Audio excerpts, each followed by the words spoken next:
오늘 우리에게 주신 하나님의 말씀은 신약성경 디모데전서 4장 6절부터 16절까지 말씀입니다. 허락하신 말씀을 봉독하겠습니다.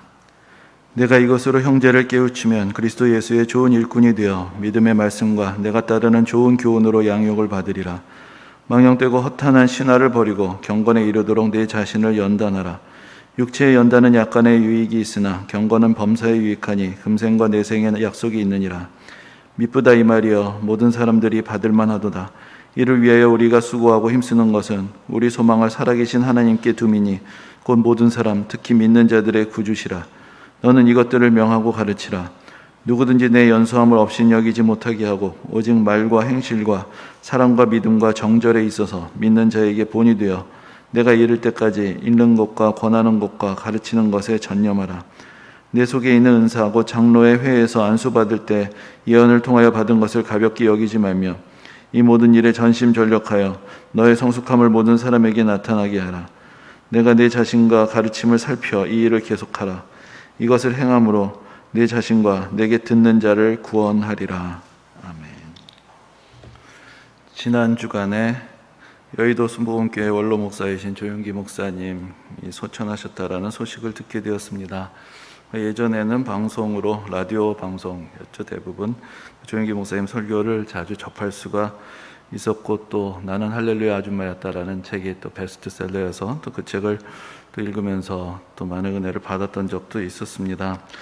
근데 이제 제 기억으로는 조윤기 목사님 설교를 직접 들었던 것이 2번 정도였던 것 같습니다. 한 번은 대학생 때 일종의 호기심으로 친구와 함께 여의도 순복음교회를 방문해서 예배를 드렸었던 적이 있었는데 그때 제가 참 큰 도전과 충격에 가까운 은혜를 받았던 적이 있습니다. 그 얘기를 잠깐 드려볼까 합니다.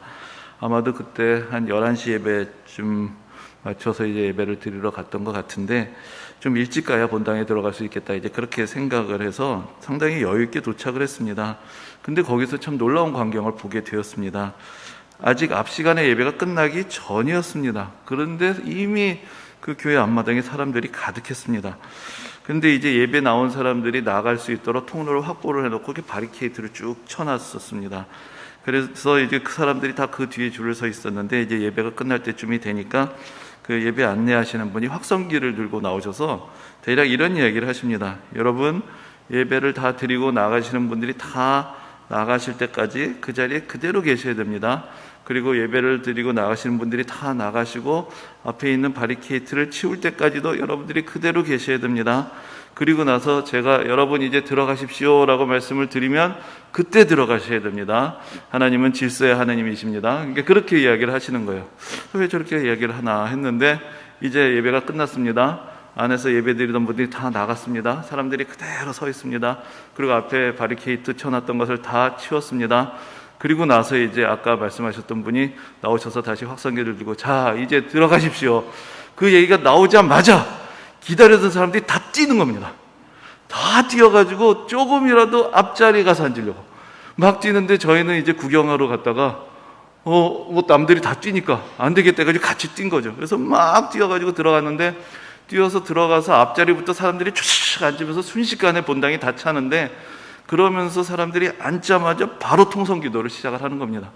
그러니까 예배 시작되기 전에 이미 통성기도 소리가 그냥 성전에 가득한 이제 그런 장면을 보면서 야, 참 정말 이것만 해도 장관이다. 이거 보러 올만하다라는 사실 그런 생각을 했었던 적이 있습니다.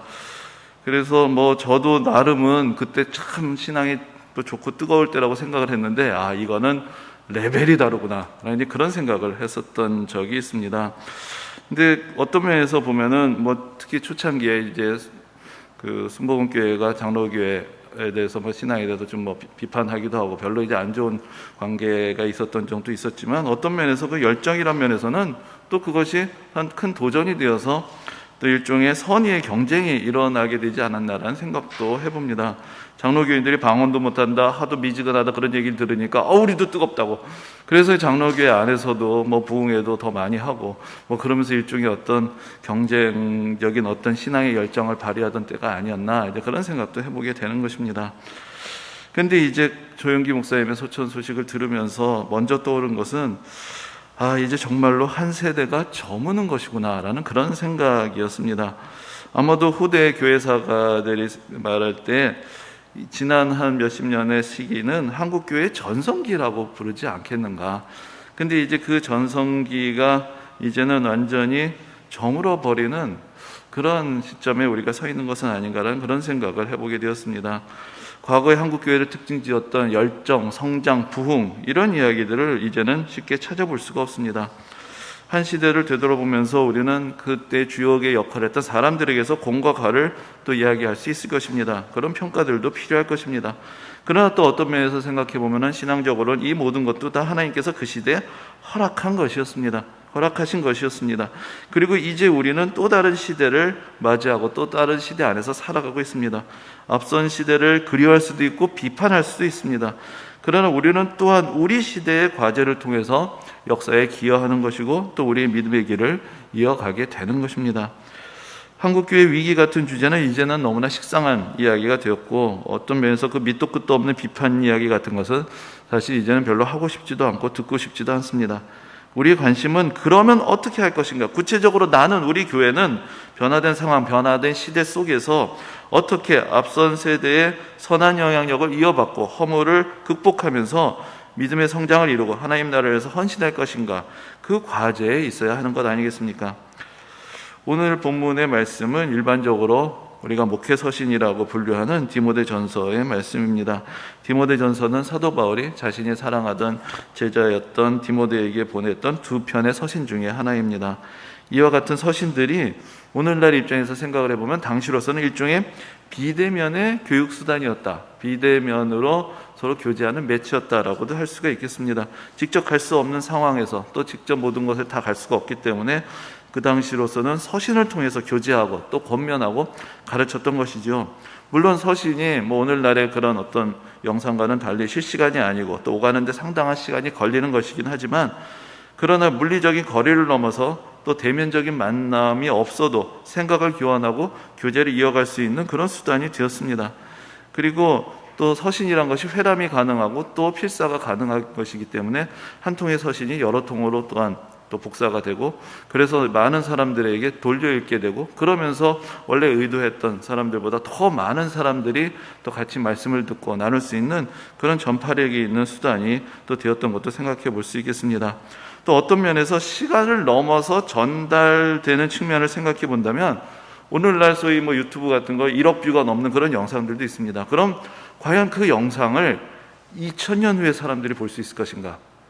사실 거기에 대해서 우리가 장담할 수 없습니다. 그런데 우리는 지금 2000년 전에 쓰여진 서신을, 책들을 오늘날 보게 되는 것이죠. 그렇게 생각해 보면은 그런 어떤 후대에 이어지는 전파력이라는 면에서 보면 과거의 매체들의 영향력도 그렇게 간단하게 볼 수만은 없는 그런 큰 영향을 가지고 있었다라는 것을 우리가 생각해 볼 수 있을 것입니다. 이 목회서신에 속하는 서신들은 사도 바울의 시대가 점차 저물어가고 이제 그의 제자들이 사역이 전면에 서게 되는 그 시점에서 기록된 서신들입니다. 사도 바울 자신은 선교사였고 개척자였습니다. 그는 여러 지역을 두루 다니면서 복음을 전하고 교회를 세웠습니다. 그리고 그가 세운 교회들에 이제는 그의 제자들을 보내서 목회를 하게 하고 계속해서 신앙의 성숙에 이르도록 이렇게 서신을 전하고 또 방문할 수 있는 경우에는 방문하고 하면서 그 사역의 이선에서 더 격려하고 조언을 하는 그런 역할을 하게 되었던 것입니다. 우리는 목회 서신들을 통해서 초대교회에서 어떻게 사역의 계승이 이루어지게 되었는지 그 사도들의 영웅적인 시대가 지나가고 그 다음 세대가 어떤 과제를 가지고 어떻게 사도들의 바톤을 이어받아서 복음의 전파를 이루어가게 되었는가 그 현장들을 우리가 살펴볼 수가 있게 됩니다. 특히 오늘 본문에서 보면은 양육과 실천에 대해서 매우 강조하고 있는 것을 알 수 있습니다. 13절에서 권면하는 것, 가르치는 것에 전념하라라고 그렇게 말합니다. 그러면서 그 가르침의 방법에 대하여 12절에서는 말과 행실과 사랑과 믿음과 정절에 있어서 믿는 자에게 본이 되라라고 그렇게 권면을 합니다. 또 15절에서는 너의 성숙함을 모든 사람에게 나타내라고 권면합니다. 이 말씀을 한마디로 요약해 보자면 내가 먼저 배우고 실천하고 삶의 본을 통해서 성도들을 가르치라라는 그런 말씀이라고 할 수가 있겠습니다. 말씀을 삶을 통해서 가르친다. 참 이것은 정말로 멋있고 은혜로운 말이지만 사실 쉬운 일은 아닙니다. 설교하는 사람으로서 자신이 실천할 수 있는 것만 설교하려면 설교는 아주 짧아질 것이고 어떤 주일에는 아예 설교를 하기 어려운 그런 주일도 있을 것입니다. 여러분들 이제 가셔도 될 것 같다라는 그런 생각도 들 때가 있는데, 가르치는 것은 사실 그 자체로도 또 의미가 있다고 할 수가 있겠습니다. 또 가르치는 사람도 가르치면서 또 자기 자신을 반성하는 것이고 성숙해 가는 것이기도 합니다. 그래서 16절에서도 이런 말씀이 있습니다. 내가 내 자신과 가르침을 살펴서 이 일을 계속하라. 이것을 행함으로 내 자신과 내게 듣는 자를 구원하리라 라는 그런 권면이 덧붙여 있습니다. 나는 이미 완전한 사람으로서 가르치는 것이 아니라 자신이 가르치는 내용으로 자기 자신을 살피고 자신도 성장해 가면서, 그래서 말씀을 전하는 사람이나 듣는 자 모두가 구원에 이르게 되는 그런 신앙의 여정을 함께 가는 것이다. 그것을 가르쳐주고 있는 것입니다. 사실 우리는 다 압니다. 인간은 연약하고 흠이 있고 그렇다는 것을 우리는 다 인정하고 있습니다. 그렇기 때문에 누구에게나 인간적인 문제들, 한계와 약점들은 있을 수밖에 없습니다. 그래서 하나님의 말씀대로 실천하며 사는 것이 쉬운 일은 아닙니다. 그러나 우리가 성경을 진리로서 가르칠 때 좀 더 깊이 생각해 보아야 할 것이 있습니다. 삶으로 살아낼 수 없고 입증될 수 없는 것을 우리가 진리라고 말하고 가르칠 수는 없기 때문입니다. 말은 그렇듯한데 현실과 다르고 실제로는 실천할 수 없고 입증할 수 없는 것은 공상관념, 이념, 어떤 이상은 될 수 있어도 사실, 진실, 진리는 될 수가 없습니다. 성경이 진리라는 것은 이 세상과 우리의 인생의 진정한 원리가 그렇다는 것이고 그대로 살아야 하는 것이고 그렇게 살 수 있다라는 것을 뜻하는 것입니다. 사람이 어떻게 그렇게 살 수 있냐라고 이야기를 할 수도 있겠지만, 그러면 사실 또 예수는 믿어서 못하는 것입니까? 예수를 믿으면 사람이 변화가 되고 예수를 믿으면 세상이 변화가 되어야 예수를 믿으라고 할 수 있는 것 아니겠습니까? 더 나은 삶, 더 행복한 삶, 더 보람 있는 삶, 더 충만한 삶, 세상이 줄 수 없는 기쁨과 평안을 누리는 삶, 더 헌신할 수 있고 더 사랑할 수 있고 더 베풀 수 있고 더 용서할 수 있게 되는 그런 은혜가 넘치는 삶이 우리에게 주어지는 것이 아니라면 왜 예수를 믿어야 합니까? 결국 예수 믿게 되면 더 성가신 교회 생활만 덤을 얻게 되는 것이고, 예수 믿는 사람이 왜 이러냐 하는 손가락질만 더 받게 된다면 사실 우리가 예수 믿을 수 있는 이유 또 유익은 별로 없을 것입니다. 최근에 초대교회, 또 구체적으로 1세기의 서기 1세기의 교회의 실질적인 모습에 대한 또 연구서들이 그야말로 쏟아지고 있습니다. 최근에 그런 연구들이 많이 이루어지고 있는 이유도 있겠지만, 또한 기존에 출판되었던 저술들이 최근에 우리말로 번역이 되어서 소개가 많이 되고 있다 보니까 이제 그렇게 되었습니다. 아마도 그러한 또 그 시대에 대해서 더 잘 알고 싶은, 처음에 교회가 세워지고 처음 초대교회 성도들의 모습이 어땠는지에 대한 그런 수요가 있기 때문에 또 그런 책들이 많이 나온다고도 할 수가 있을 것입니다. 그래서 그런 책들을 통해서 처음에 교회가 세워지던 그 시대에 시대적인 문화적인 배경이 어땠는지, 또 그 가운데서 성도들의 일상적인 삶의 모습이 어땠는지에 대해서 매우 구체적이고 자세한 내용들을 살펴볼 수가 있게 되었습니다. 하도 책들이 이 주제로 많이 나와서 읽는 속도보다 새로운 책이 나온 속도가 좀 더 빠릅니다.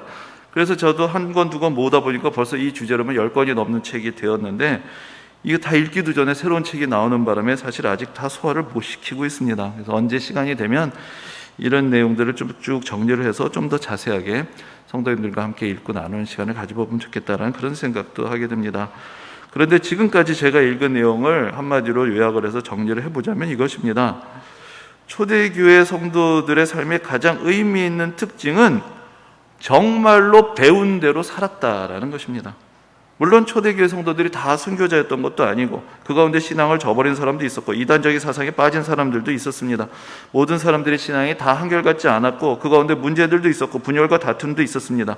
그러나 적어도 그들은 말씀대로 살 수 없다고 생각하지는 않았습니다. 그리고 말씀대로 살았던 믿음의 본이 되는 사도들, 지도자들, 성도들을 진심으로 존경하고 그런 삶을 본보고자 하는 열정이 있었습니다. 그리고 그러한 그들의 삶의 진실성이 무엇보다도 강력한 선교의 도구가 되었던 것입니다. 그래서 로마 제국 변방의 소수의 무리에 지나지 않았던 초대교회 그리스도인들이 지속적으로 성장하여서 결국 로마 제국 전역의 뿌리를 내리게 되었고, 결국은 박해받던 종교에서부터 로마 제국을 대표하는 국교의 자리까지 이르게 된 그 가장 큰 동력, 이것이 어디 있느냐 할 때 이것은 어떤 대단한 선교적인 전략을 수립하고 어떤 그런 전략대로 어떻게 참 지혜롭게 설교를 했느냐는 그런 방법론에 있는 것이 아니라 실제로 그들이 말씀을 배운 대로 실천하고 살았던 그들의 경건, 그들의 삶의 진실성, 그들의 신앙, 그것이 바로 무엇보다도 놀라운 부흥의 원동력이 되었던 것입니다. 지난 수요예배 때도 말씀을 드렸었는데 앞에서 소개드렸던 그런 초기 또 교회와 성도들에 대한 연구서들 중에서 지난주에 읽었던 독특한 제목의 책이 있습니다. 그 책의 제목은 초기 교회와 인내의 발효라는 그런 제목의 책입니다. 이 책은 그 초대교회 성도들의 특징을 인내에서 찾고 있습니다. 그 인내는 예수 그리스도의 인내를 본받는 그런 삶을 말하는 것이고 예수님이 산상수훈에서 가르치셨던 그 말씀대로 실천하는 삶을 말합니다. 때로는 오해받고 부당한 대우를 받아도 참아내면서 원수까지도 사랑하고 누구에게나 베풀고 용서하고 사랑하는 삶을 말하는 것입니다. 근데 그러한 삶을 이 사람들이 실제로 살았다라는 것이 이제 그 책에서 강조하는 것이고, 그것이 가능했던 이유가 성도들이 모일 때마다 예수님의 말씀을 가르치고 그렇게 살자고 권면하고 다짐하고 서로 붙들어주고 격려하고 이런 일들이 일상적으로 교회에서 일어났기 때문이라고 이야기하고 있습니다. 그래서 그리스도인의 삶이라는 특정한 삶의 양식이 습관처럼 형성이 된 것입니다. 그래서 누구나 그리스도인이 되면 그렇게 살아야 한다라는 자연스러운 인식을 사람들이 갖게 되었습니다. 이 과정을 표현하는 것이 발효라는 말이었습니다. 신앙의 열정이 안에서부터 서서히 변화를 일으켜서 어느 시점에 가서는 궁극적으로 어떤 외적인 강요가 없는데도 완전히 새로운 삶을 형성하는 에너지로서 나타나게 되는 것. 그래서 그것이 마치 어떤 음식물에 있어서 그것이 안에서부터 발효해서 포도가 발효해서 포도주가 되고 하는 것 같은 그런 현상에 비유를 해서 인내의 발효가 그리스도의 삶을 만들어내었다라고 그렇게 표현을 한 것입니다. 초대교회 성도들은 다른 로마 세계 사람들과 구분되는 독특한 삶의 태도들을 가지고 있었습니다. 그리고 그런 태도 자체가 가장 중요한 선교의 방법이었습니다. 부활과 영생에 대해서 굳이 웅변적으로 설파하려 하지 않아도 죽음을 두려워하지 않고 순교의 자리로 나아가는 그들의 삶 자체가, 그들의 삶의 자세가 그들이 무엇을 믿고 있는지를 증거해 주었습니다. 사랑에 대해서 굳이 목 놓아서 외치지 않아도 늘 가난한 사람들, 도움이 필요한 사람들을 위해서 베푸는 것이 교회 일상, 성도들의 삶의 일상이 되어 있었습니다. 교회 안에서 성도들은 신분과 계급을 넘어선 사랑의 교제를 자연스럽게 받아들이고 있었습니다. 교회는 목소리를 높여서 무언가를 강요하지 않았고 세상에 대해서 무언가를 요구하지 않았습니다. 예수를 믿는 순간부터 이 세상에서 세속적으로 성취하는 것은 막히는 것이었고 대접을 받는 삶으로부터도 멀어지는 것이었습니다. 그러나 그들은 개의치 않고 대접하는 삶, 섬기는 삶을 익숙한 그들의 삶의 방식으로 받아들였던 것입니다. 어떻게 생각하면 이런 이야기들이 너무 초대교회를 이상화하는 것이 아니냐라는 그런 생각도 듭니다. 그런데 실제로 당시의 자료를 가지고 연구한 결과들 대부분이 다 같은 결론을 내리는 것을 봅니다. 그리고 그런 결론을 받아들이려고 하지 않으면 또 다른 문제에 봉착하게 됩니다. 도대체 그러면 초대교회에 사람들이 그리스도인이 되고자 할 만한 어떤 다른 세속적인 매력이 있었는가? 그것을 찾기가 어려운 것이죠. 그들이 살아가고 있는 그 독특한 삶의 모습 이외에 무엇이 다른 사람들에게 주목을 받게 되었고 무엇이 다른 사람들을 하여금 교회로 나아가게 했느냐, 그것을 찾을 수가 없기 때문에 오직 드러날 수 있는 것은 그리스도인들이 가지고 있었던 그 당시 사람들의 일반적인 삶의 규범과는 다른 독특한 삶의 자세, 거기서 찾을 수밖에 없다라는 결론을 내리게 되는 것입니다. 혹시 여러분들 중에 그래도 그렇지 어떻게 그렇게 살 수 있나라는 생각을 하시는 분들도 계실 것 같습니다. 그래서 적절한 비교가 될 수 있을지는 모르겠지만 추석을 맞이하면서 이렇게 한번 설명을 해보겠습니다. 우리나라의 경우에 조선시대 이래로 오랫동안 유교적인 가르침을 따르는 문화를 형성해 왔습니다. 그래서 소위 삼강오륜이라는 유교적인 행동 양식을 어려서부터 가르쳐 옵니다. 가정에서, 서당에서, 모든 곳에서 가르치고, 내가 출세를 하고 관리가 되려고 해도 다른 어떤 지식보다도 유교 경전에 대한 지식을 소중하게 여겼습니다. 그런 결과로 조선시대 중기 이후가 되면 대부분의 사람들이 유교의 가르침에 대해서 이상하게 생각하거나 이의를 제기하지 않았고 너무나 당연하게 받아들이게 됐습니다. 모든 사람들이 다 그대로 살았느냐, 그렇게 이야기할 수는 없겠지만 한 사회 전체가 받아들이는 가치의 기준이 되었다라고는 충분히 이해할 수 있습니다. 임금, 조상, 부모, 어르신, 스승, 남편을 존대하고 따르는 것이 예의범절과 상식의 규범이 되었습니다. 그리고 상당히 복잡한 존댓말이 이에 따라서 발달하게 되면서 일상의 언어를 지배를 하게 됩니다. 그래서 그 결과로 유교의 가치를 따라가는 것이 현실적으로 어렵고 많은 수고와 노력이 필요해도 그것을 당연하게 받아들이고 실천을 하는 그런 일들이 자연스럽게 일어나게 됩니다. 그래서 유교적인 가르침을 따르는 모든 행동들이 일종의 도리로 받아들이게 된 것입니다. 오늘날 같은 경우에 이제 과거의 많은 전통들이 다 퇴색이 되었음에도 불구하고 여전히 명절이 되면 뭔가 수고롭게 차례상을 차려야 된다는 부담이 계속 남아있고, 먼 거리를 마다하지 않고 오랜 시간 운전을 해서라도 교양을 찾아가야 되는 것이 도리다라는 그런 생각을 하게 되는 것입니다. 인간 세상에는 힘들고 어렵지만 또한 그것이 도리라고 당연한 것이라고 생각하고 받아들이게 되는 그런 규범이란 것이 존재합니다. 어려서부터 늘 항상 어떤 종교적인 규범을 가르치고 그 규범에 따라서 다른 사람들이 실제로 삶에 적용하고 살아가는 것이 그렇게 이상한 일은 아닙니다. 우리나라를 포함한 많은 문화권에서 실제로 일어나고 있고 일어나온 일입니다. 그 규범이 무엇이냐에 따라서 삶의 모습이 다르게 나타나는 차이가 있을 뿐입니다. 유교 사회에서도 앞에서 인내에 대해서 이야기했지만 인내가 있습니다. 그런데 그 인내는 대부분 여성이 남성에 대해서 가져야 하는 것이었고, 젊은 사람이 어르신들을 향해서, 아랫사람들이 윗사람을 향해서 가져야 하는 그런 인내였습니다. 그것이 법도가 되고 도리가 되면 대다수의 사람들이 자기가 손해가 되고 불편해도 그것을 받아들이고 따르고, 그렇게 따르지 못할 때 비난을 받을 삶을 늘 염두에 두고 살아야 하는 그런 세계 속에 갇혀서 살았습니다. 초대교회에서의 차이는 그 인내가 가난하고 어려운 사람들을 배려하는 데서 나타나야 했고, 박해하는 사람들을 용서하는 데서 나타나야 했고, 신분이 낮은 사람들을 포용하고 교제하는 데서 발휘되어야 했던 것입니다. 물론 어렵습니다. 쉽지 않습니다. 그러나 그것은 그리스도인으로서는 당연히 따르고 받아들여야 하는 그런 규범, 바람직한 삶의 태도로서 다 여겨지게 되었던 것입니다. 초대교회 당시에 다른 로마 시대의 사람들은 로마 제국의 다른 종교와 윤리의 가르침에 따라서, 그 기준에 따라서 당연히 그것을 받아들이며 거기에 따라서 살았습니다. 그리고 그리스도인들은 예수 그리스도의 가르침을 따라서 그것을 그들의 삶의 규범으로 받아들이며 살았습니다. 로마 시대 사람들, 특히 남성들은 그들이 듣고 배우고 자라온 대로 자기의 삶의 과정에서 혼외 자식이 생기거나 아니면 딸이 태어났을 때 자기가 원하지 않으면 영아를 유기하는 것에 대해서 아무런 양심의 가책을 받지 않았습니다. 아이를 그냥 버리는 겁니다. 아버지가 생사여탈권이 있다라고 생각을 했고, 그것이 아버지의 권리라고 여겼기 때문입니다. 또 신분의 차별하고 노예를 부려먹으면서도 그것을 당연하게 생각했습니다.